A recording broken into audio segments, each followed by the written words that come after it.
9h30, nous sommes toujours au rendez-vous pour vous donner le meilleur de l'actualité. Bonsoir à tous, soyez les bienvenus. Nous sommes le jeudi 13 octobre et ça coince sur les routes, toujours sur l'ensemble du périphérique Est, sur le périphérique Sud, sur l'Ain en direction de Lille et sur la voie rapide urbaine en direction de la capitale des Flandres.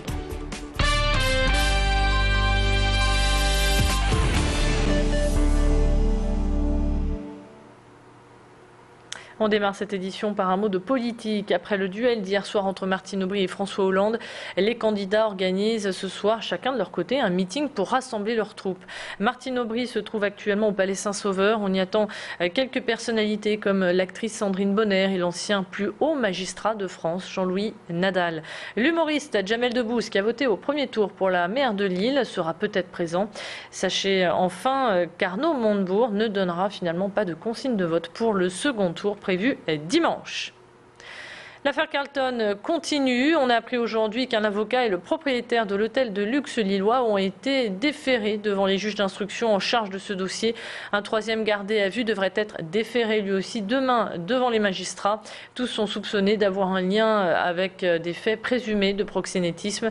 Et puis on l'a appris tout à l'heure, 5 policiers, dont un encore en fonction, seraient aussi impliqués dans cette affaire. On ouvre la page consacrée à la santé. Les températures se rafraîchissent et les chauffages pour certains sont déjà en marche. Attention aux intoxications de monoxyde de carbone. Ces émanations de gaz sont incolores et inodores. La région passe en niveau de mise en vigilance saisonnière.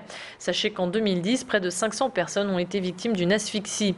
Pour éviter tout drame, il faut bien aérer régulièrement votre logement et veiller au bon entretien de votre chaudière. Explication supplémentaire avec le directeur général de l'ARS, Daniel Lenoir.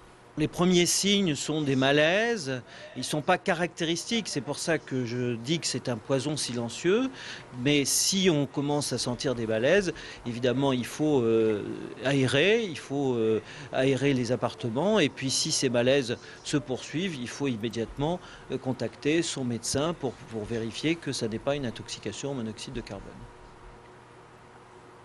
On vous en parlait il y a quelques jours. Le Conseil régional envisage de saisir le Conseil d'État pour des tarifs jugés trop élevés en ce qui concerne la ligne TGV Lille-Paris. Martine Aubry a aussi apporté son soutien à cette démarche. La candidate aux primaires souhaite que des négociations soient menées avec la SNCF pour rétablir l'égalité de traitement des usagers. Car aujourd'hui, le prix moyen au kilomètre sur le Paris-Lille est facturé le double du prix moyen sur les autres lignes de province.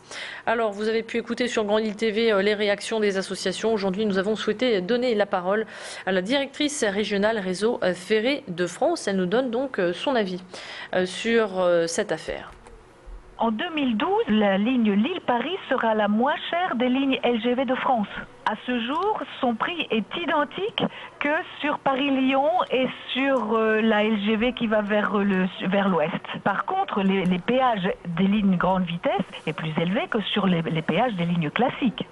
Mais pour les lignes grande vitesse, que ce soit entre Paris et Lille ou entre Paris et Lyon, c'est le même prix. Et une ligne très circulée, à contrario, c'est une ligne pour laquelle le péage est important puisqu'elle est fort demandée. Dans cette édition, nous vous présentons des plaisanciers australiens. Stewart et Leslie McLennan. Ce sont 2 retraités qui aiment naviguer depuis 3 ans sur les canaux de Hollande, Belgique et ceux du nord de la France avant de rejoindre Paris pour les fêtes de fin d'année. Le couple McLennan est le dernier à avoir pu profiter du canal de Roubaix car ce canal vient de fermer ses voies pour l'hiver. Il rouvrira le 1er avril prochain. Leur péniche a été entièrement équipée pour permettre à Stewart, qui souffre de paralysie, de circuler librement avec son fauteuil roulant. Naviguer à la retraite, un projet de longue date pour ce couple. Macha Gunessen, elle les a rencontrés pour nous aujourd'hui. Nous avons toujours pensé que ce serait merveilleux de naviguer une fois à la retraite. On a fait quelques recherches et on a trouvé la solution parfaite parce que sur un bateau, on n'a aucune inquiétude que les choses soient accessibles, surtout quand on utilise une chaise roulante. Donc le bateau était une excellente solution. Nous pouvons être plus proches de l'Europe et plus proches de ma famille aussi, en Angleterre. Et c'est facile pour eux de venir et rester avec nous. Une manière comme une autre donc de profiter de la retraite. Sachez que cette réouverture est encore en période d'essai qui durera 3 ans, mais pour le moment c'est un succès puisque l'espace naturel Lille Métropole a recensé déjà 47 passages de bateaux depuis le 2 juin dernier. Et puis on termine cette édition avec une idée de sortie pour vos enfants. Une exposition les attend au Forum des sciences de Villeneuve-d'Ascq. Jeux et compagnie se tient jusqu'au 26 août. Vos bouts de choux de 3 à 6 ans, bien sûr accompagnés avec un adulte, vont découvrir un monde inconnu.